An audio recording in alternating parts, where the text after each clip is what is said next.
Hello, Digi-Destins. This is Kyle D, better known as Ridemyavatar, and today we're going to do a tier list. Again, every content creator's life you have to make tier lists, and that's part of the gig when you're especially doing a trading card game. Well, today's tier list is none other than going to be one of the best tier lists you're going to ever see because of one reason and one reason only. Added a lot more decks. Just kidding.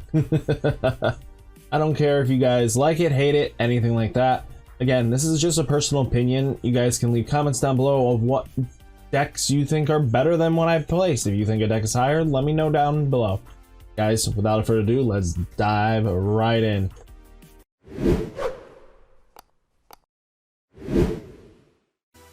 So first off, let's talk about the tier list. So again, we have 36 decks to go over with. It's very, very interesting, this meta. Again, I'll explain as we go on, like decks that you might see, what you might not see. So let's dive right in, right? So first off, let's talk about the big boy that used to be Mega Zoo, Ragna Lordmon in general. I'm going to combine all three decks in this category because they kind of all fall really hard a bit. They kind of fall off. They're very powerful, don't get me wrong. They can take out security stacks like nothing. They can de-Digi-evolution if needed, and then you're still playing a Mega Zoo Ragna Lordmon that restands with a giant blocker. But again, the format changed so much that Ragna Lordmon kind of struggles a bit because again, he's just too slow because he is hyper focused on his level 7 variant. I think he's a low tier 3, maybe dead tier 2, like last. I'm gonna put him on low end for right now. So let's talk about the other big elephant in the room. So again, we get Imperialdramon with jamming. Jamming Imperialdramon is still fantastic. It doesn't break tier 1 mold. If it would be the last, but I think he's more of a tier 2 deck. Because again, being able to swing jamming, it's like Rookie Rush, but again, it gets that multi-attack 3, and it also has the advanced Omni in this deck now, where it can now play into a fourth attack after Imperialdramon swings a couple times. So again, being able to put in that 5th attack, maybe as he swings in, you swing with the Vmon, you swing in with Imperialdramon, then you digivolve into Imperialdramon, restand the jamming, restand Imperialdramon, swing with Vmon, so that's your 3rd. Imperialdramon swings 4th, restands himself, swings again, and then slam down advance for Omnimon, so that he restands himself, swings in for game. So again, grand total is 6. Again, Imperialdramon gets a lot better, or you can splash in ExaBlamon to help create a longer unprotected turn, because again, ExaBlamon removes evolutionary sources and it just helps out in the long game. Let's talk about Sarismon Green. Sarismon Green actually has a little more recurrence in this format. Again, because Reflexion helps out a lot. And they also got a lot of new techie cards where it came down to having searchers, stuff that could help option cards. Again, and they also have abilities. Again, being able to control a board is really important. I think it is high tier. It's a little bit better than Ragna Lordmon, of course. I'm sorry, Ragna Lordmon, you're kind of getting pushed down, but Sarismon is a little bit better. It's a little clunkier, in my opinion, but it does do the job. Again, if you can get double Sarismon out, you completely control the board by Digisorption, swinging in, and then your opponent's field just gets worse. Again, there's not much else they can do, because once double Sarismon's out, again, what are they doing? They're getting their mons rested. You can dress 2. Again, wide boards don't matter. And again, you play blockers a little bit. You play your Digisorptions, get a lot of free resources. Again, just power in its wake. Here is black. One of the black Mega Zoo variants that I would call it. So again, Mega Zoo Black is very interesting. Again, it has so much potential because again, it is a Mega Zoo deck and it's really good. It's playing into the black blockers, using them to build up, and especially with the new blocker that they have, that if it survives the attack, it restands. A self-restanding, self-efficient blocker is super good. Again, it's type of a security control Megazoo deck, because the fact of the matter is it plays into its strengths quite well. It makes everything work quite interestingly. I think it's a solid tier 3 choice. Again, it's another form and it can do well. Again, most of these decks can play under a well-diverse pilot and just play these decks without batting an eye and without even messing up. These decks can play in tournaments still and still top in your locals. Just don't think that you're going to go into like a 30-round LordKnightmon format and still top. Again, locals is a variant that everybody has because everybody likes to test janky stuff when there's no big tournament. But when you're coming down to it, unless you find the sweet spot, you're going to be running into issues. So definitely pay attention to that. Here is Mastermind. Mastermind yellow and purple kind of fall under the same branch. I think it's a really powerful deck and it's underrated by a lot of people. But again, when the deck goes off, the deck goes off. Again, spamming out three Mons out, or a Gatomon with the boost from Gatomon, being able to put a blocker and recovery +1 after sacking 1. Sometimes that does help out. And again, it does help out in the security control matchup because that is a tough matchup for this deck.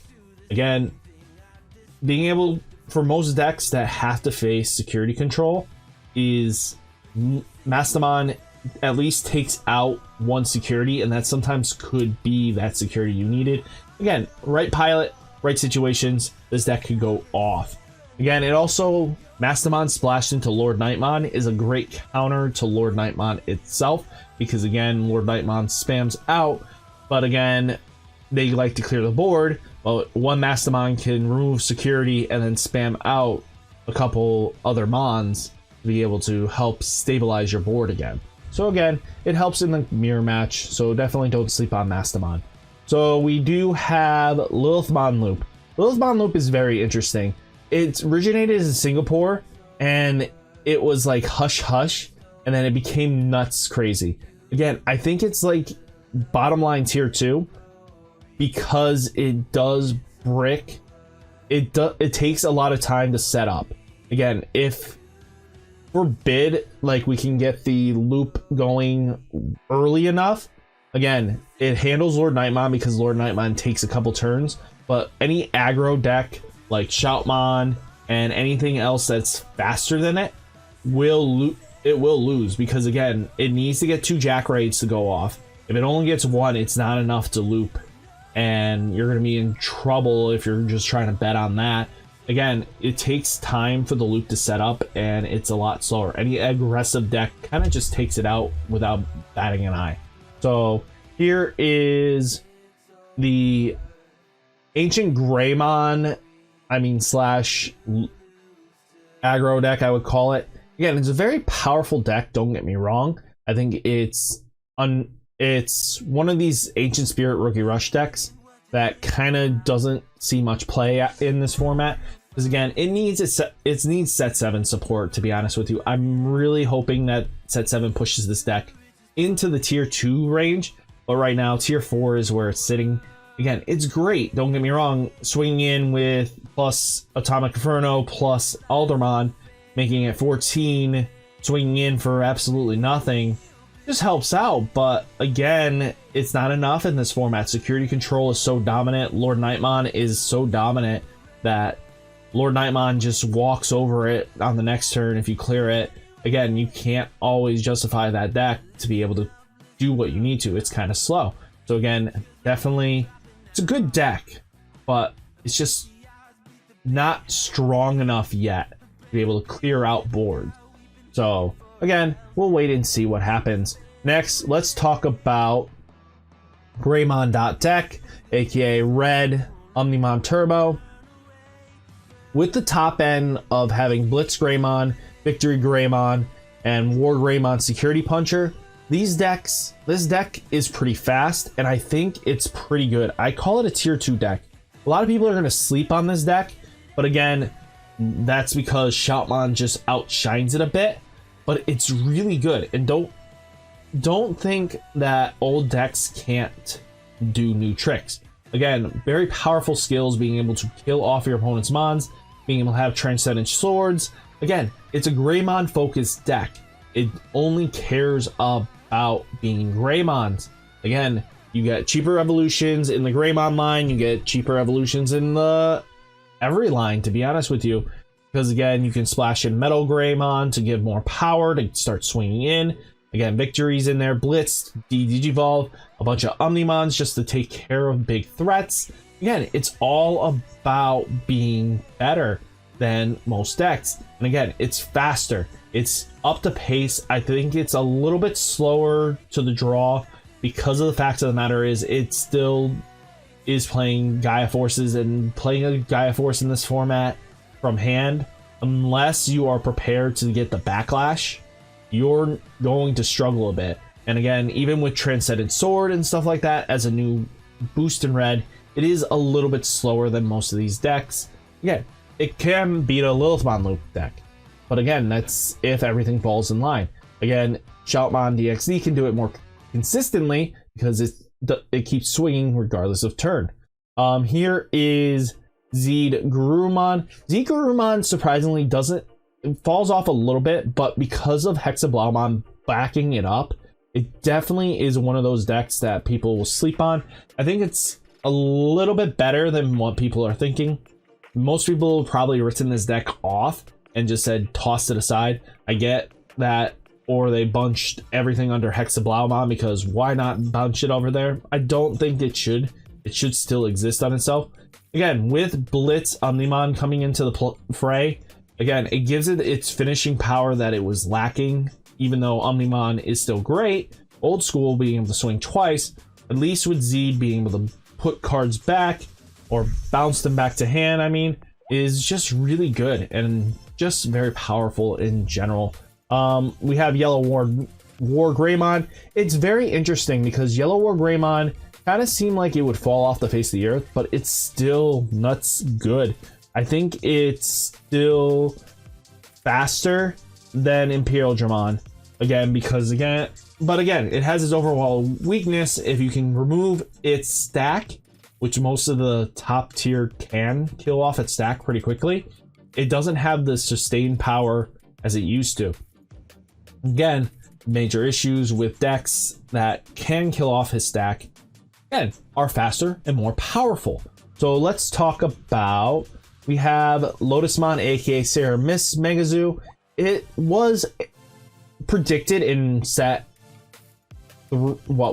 set 4 here previously to be a tier 1 deck, but as you could see, by the time it actually came into existence, it kind of got pushed down to the ground, and most decks just abused it or could outpace it. Yellow WarGreymon was just walking it, just going like, hey buddy, I'm over here, you're gonna go over there. So we're gonna put Seramis at the low end of the totem pole.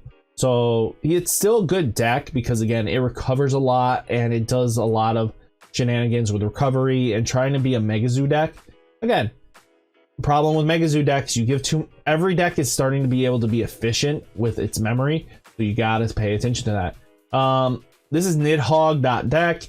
Nidhogg.deck kind of falls off because Hidden Potential and the Argomon is now missing from it to be quickly just spamming out quick evolutions, and again wiping boards because again it just fell off. Here is Darkdramon. Darkdramon's very interesting, and I think it's a tier 2 deck, and people are gonna go like, what are you talking about? Well, Darkdramon purple started topping in Singapore. Again, a lot of decks come from Singapore, which is surprising. I would figure Japan is like always innovating. Singapore is just innovating like crazy. They came up with Lilithmon Loop, and then they have this Darkdramon purple deck that just controls the board and then uses the Commandramons to constantly recycle itself to drop down Darkdramon and then digivolve into your Zwarts and your Millenniumons and your defeats. Just being able to digivolve into the top end is just nuts. Being able to close out games is nuts. Again, I think it's a solid tier 2 deck. Most people will put Darkdramon probably at bottom 3, but I think it's a solid tier, end of solid tier 2 deck. Again, it didn't have too much time to shine because it came out a little too late, I think, in the Singapore. If you know or are from Singapore and watching this, or you have friends that are playing from that format, you can correct me if I'm wrong. But again, I think this deck is just underappreciated and under noticed, and this deck will start to top. So let's talk about Purple Payback, or aka Purple Rookie Rush. Again, both decks I'm going to combine underneath each other. The deck is super good. It's, of course, Rookie Rush. Again, Rookie Rush kind of falls, the other two Rookie Rush variants kind of start falling off, and many of the other Rookie Rush variants, because Yellow Rookie Rush is just more consistent, which is scarily surprising because the only reason why is because Starmon exists and Masquerade exists, and it just constantly minuses boards a little more consistently because, again, wide board, sack this, kill the blockers out.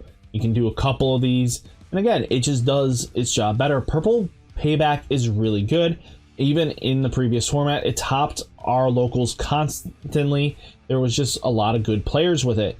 Again, it was slightly better than Yellow WarGreymon, and I'm just going to put it above there because, again, it fought Yellow WarGreymon interestingly, but OTK strategies and stuff like that kind of put it underneath itself.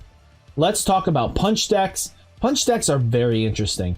They seem like they faded off the face of the earth, which is sad because the deck actually gained some momentum. And again, still does great. I think it's just a little bit better because, again, punch decks get over Megazoo decks by a long shot because, again, being able to swing with jamming, with 16k even at points, and just restanding WarGreymons in it, it just really does some damage, and being able to punch through your opponent's stuff just makes them sad all day. Again, I think it's a lot better. It's a definitely tier 3 deck, but don't get me wrong, tier 3 decks could top 8. We have seen many of times black decks just doing it because they can't. They're very powerful, and don't underestimate them just too easily. So let's go on to the next one. One of my favorite decks of BT-4 was DonDevi. I topped a lot of my top. I didn't get first, but I got like second and thirds, stuff like that. Just very interesting play style. It's really powerful, being able to counteract sheer security control, but it was just slightly slower than the WarGreymon. Again, Imperialdramon, it didn't have too much trouble because, again, it didn't care. It would just swing in. It was big and beefy. It was powerful enough to go in with retaliation. Again, very powerful, but again, it struggled heavily at points because Yellow WarGreymon was faster, more agile, had the removal. If you weren't set up fast enough, you were dying. OTK was clearing it out because, again, can take out 5 to 6 security in one turn and not care.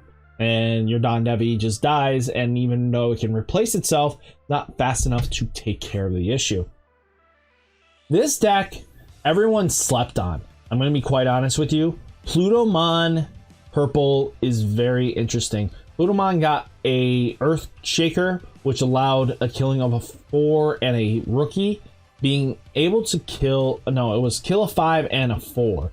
So being able to use an option while they're unsuspended, making it easier to kill wider boards, really is going to make a difference. This deck definitely can handle wider boards, and it's really interesting that people are going to sleep on it. I think it is a tier 2 deck, and you're going to see a lot of purple decks up here because I think they're really powerful and they're very toolboxy, and people are going to regret not being on top of these decks and knowing what's coming at them.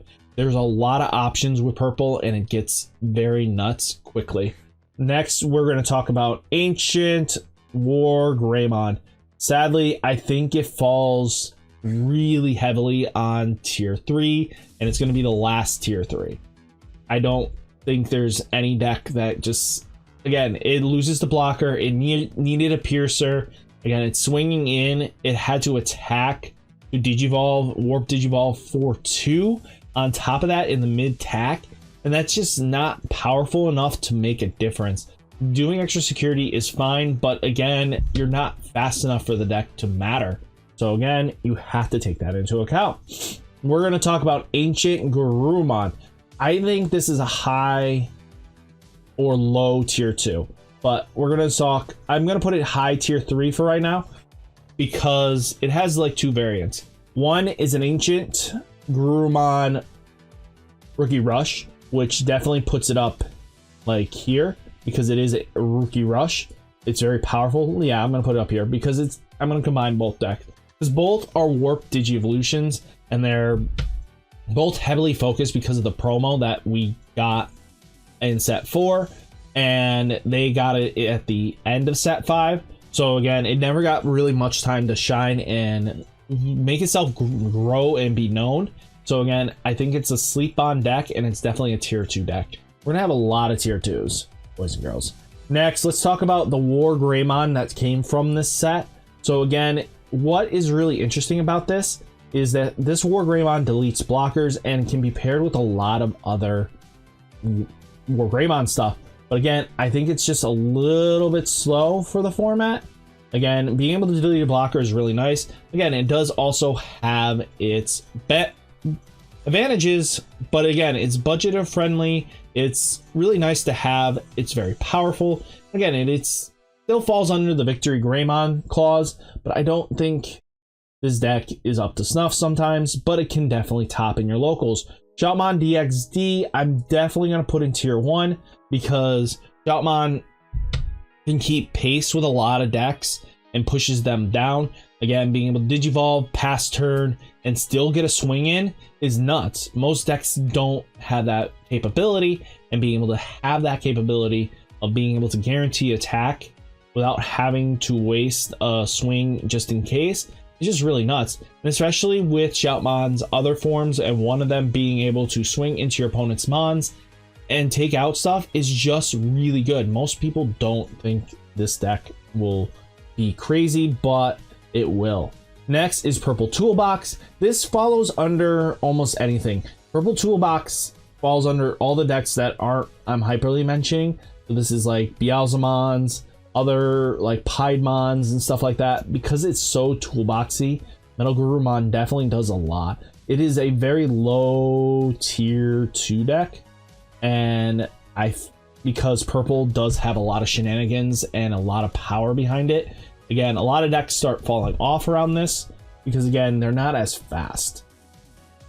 This is Garurumon Tribal. I think it's really on par with ZeedGarurumon. Again, Garurumon Tribal is as fast as any of the other decks because again, it does have ways of cheating and lower stuff, and splashing in AncientGarurumon in it can definitely help. Again, they're really in the same category because again, they should all be like hugging each other really close. So again, I think all three of these are really close neighbors. They're very powerful decks. There's not much that they don't rely on back and forth. They use the blitz, they're using each other's advantages. AncientGarurumon and Garurumon just helps out because it multi-attacks a little more consistently. So again, it's just a very powerful deck. Next, let's talk about ExaBlamon. ExaBlamon is really good. I think it's being splashed in a lot of decks. I think it's a tier 2 deck. Most people will probably put it tier 3 or anything like that. I don't think so. Tier 2 is really interesting. It's a wide bracket this time around, and people are going to sleep on decks that don't seem extremely well. Again, this deck will do a lot of things because again, it does struggle if they don't care about their evolutionary sources, and giving them too much memory could cause issues. But again, being able to remove evolutionary sources and then doing your stuff is extremely well. Next, we're going to talk about the big elephant in the room. We're going to talk about Yellow Rookie Rush. This deck is nuts and very powerful. I think it is really good. Yellow got some crazy support in this set, and it was just because of a rookie and a mega that made the deck shine to where it is. Again, most decks don't have the ability that most decks do. Again, being able to count itself lucky that we do have the abilities we do is really nice, and being able to have extra removal in the form of Rookie Rush is what pushes the deck in its place. So next deck is blue-green Rookie Rush. Again, another Rookie Rush deck is never hurting. Again, we're gonna add blue-green Rookie Rush at the bottom of this one. Again, it's super aggro, don't get me wrong, but again, a lot of new cards push this deck down heavily, and a lot of new cards are faster and more powerful than this deck. They don't care about the memory loss. Again, it struggles heavily against Shoutmon because again, they can keep swinging, even passing you the turn. Again, they're taking out a couple security stacks. Again, this deck just doesn't keep pace anymore with a lot of decks. It's just, again, faster than the lower ends. Again, I wish it could be better, but there is some issues with it. And again, it gets better over time. Next, we're going to talk about Shiny Boy. Shiny Boy is really interesting. It's very powerful still, even in this format. Being able to remove your opponent's mons. It's very clunky though. It's similar to Lilithmon loop, where it needs its key pieces to go off. Again, even with LordKnightmon backing it, it does struggle a bit to keep up. Again, there are decks that are just faster than it. And again, or they'll just wait till 4 and just kill you off at 4. Because even though you can kill off their mons if you get enough tamers, you're going to be passing turns just to get your tamers in. And again, that's a problem for this deck. Next, let's talk about Reflexiamon. Reflexiamon is quite interesting, to be honest with you. It gained so much potential because it added Digiburst to almost everything, giving power, and while removing sources is just nuts. I think it's being able to prevent attacks and stuff for turn really does help out. Reflexiamon is definitely a high tier green deck. Just being able to Digivolve once, twice on top of itself, and then being able to Digiburst too, and then prevent a mon from attacking or blocking means so much because again, even with OTK strategies, that prevents them from going crazy off. And again, that's the problem that a lot of decks can't handle, is a turn without being able to swing with their mon. Because again, at least with minus security, you can swing into the mon that attacked that turn and still be able to take out a mon. Preventing a complete attack sometimes just hurts you more than you understand. Here is Black Garurumon. It's seen some tops, don't get me wrong. I think it's definitely up here in tier 3. It's very powerful. I don't think it's a tier 2 deck. I think it's, yeah, tier 3. Again, sadly, I would love to push this black deck up, but again, it got some support with some of the Zawart stuff, but it's still black. Black doesn't get really crazy nuts support until Alphamon comes out in set 6. So again, we're just still waiting for that. Here is Dukemon, or Chaos Gallantmon. Chaos Gallantmon is one of the better decks that came out. I think it's really solid. It's definitely powerful enough. Being able to loop your mons to be able to pay its cost to restand and then or delete an opponent's mon, just to constantly be able to recycle the resource that you lost, and you'll be recycling Tapirmon or mons that give you memory like Guillemon. So again, you're kind of doing a smaller loop than the Lilithmon loop, but at least with Gallantmon, you're going wide. You're constantly digivolving up or getting the double swings with the WarGreymon. Again, just very powerful skills. Next, we do have Tacticianmon. Tacticianmon decks are really interesting. They're very powerful, and yes, I am quite biased to purple apparently, but that's just joking. All jokes aside, I think it's really good. It's on par with a lot of the purple decks in the meta. Again, we're going to have a very big purple uprising, and I'm not joking. Purple has multiple ways of building it. You're not limited to one strategy. Again, don't sleep on the deck because you don't understand it. Again, Tacticianmon gains support with being able to multi-attack, with being able to clear out Rookie Rush boards. Again, it kills off most level 3s when it swings. If you have all just rested mons, you're gaining power, memory, constantly just gaining advantage that your opponent doesn't want, and you're controlling their board at a rate that they can't handle. Next is Armageddonmon. Armageddonmon's quite interesting. It's aka Diaboromon. I love the deck, don't get me wrong, and I think it's I want to put it tier 2, but I know it's tier 3 in the tier 3 family. Again, it can top under the right circumstances, right matchups. Again, it's just a little too slow this format, just because LordKnightmon's in the format. We have green OTKs, we have security control, and just decks that just walk all over the place. Again, nothing's wrong with my tier list, in my opinion. I think I put a lot of thought into it, and there's just a lot of benefits from a lot of these decks. Here is security control. Again, this deck got such a boost with Transcended Sword and also having pretty much Zord defeat in the deck. Being able to play out turns that you weren't supposed to have. Again, you're just recovering and constantly hoping. And with Izzy in the deck, which I've started looking at, again, I think one of the commenters, it gets really nuts because being able to look at the top 3, set it up how you want so that you know, okay, I'm going to play this to recover and I'm going to draw this next turn.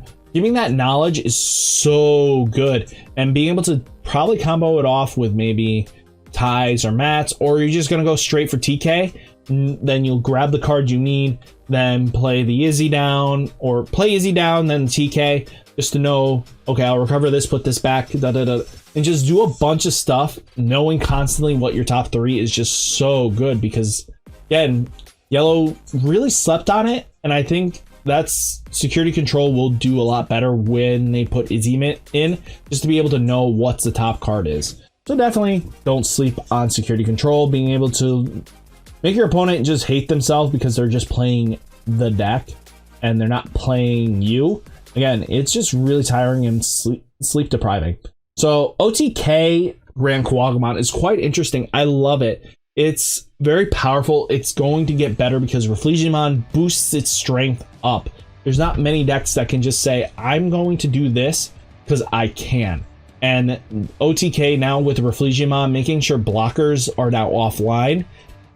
Ooh, that's a problem. Because what's really nice is you can just Grand Quagamon, get your Mon out, set it up, and then trigger the Digiburst, remove everything. Then Digivolve Reflexiamon if you have 3 memory. Digivolve Reflexiamon twice. Digiburst, now they lose their blocker. And then because it's only 1 cost, it just mitigates everything. And the card still has the extra security check with jamming. Swing in. Then you'll take out 3 security with jamming. Then you'll Digivolve into OT, the Chaosmon that swings in, minusing secure. Well, swinging in with Pierce, takes out one of their Mons, and then boom, they lose a Mon in the trade, and you take out the rest of their security. Again, very powerful, very strong skills. Again, really powerful combo. This purple MetalGarurumon, even though I want to put it up here, it just falls short this format because it doesn't keep up. It literally only uses Anubismon and itself. I feel like this will be probably the only purple deck I'll put in tier 3. It's just, that's how it's going to be. I don't see any other way I can put it. Now we're going to talk about Hercules Kabuterimon control. I think being able to have Pierce, and then it has a lot of variations. It does benefit with Reflexiamon to help itself out. I think it's slightly better than the lower end blues, but it just doesn't keep up with purple. Purple just walks it and just does not care. So again, we're just going to talk about that, and just again being able to pierce and then swing in and rest mons and stuff like that. It does use Nidhogg to back it up and Reflexiamon in the deck to help it even further, but again, it still struggles at points. And last but not least, deck of the format, and I'm going to be quite honest with you, there we go, LordKnightmon, aka Crusadermon. Crusadermon is just so powerful. The deck is able to do /Angemon with Knightmon, killing off most 12s. Again, it can recover a Mon. It can throw down a Starmon, being able to wipe wider boards. Again, it just gets ridiculously pretty quickly. Even also comboing with Angelwomon, swinging in, playing 2 Mons, and 1 turn just gets too powerful. And again, the deck just knows what it wants to do, and it plays super well. Again, they might need a nerf in the future. If not, I don't see them doing anything to it. Hopefully you guys like this tier list. Let me know down in the comments below if this was exciting for you. It was exactly what you needed to see. What did you disagree with me? And I'll catch you in the next one. Peace!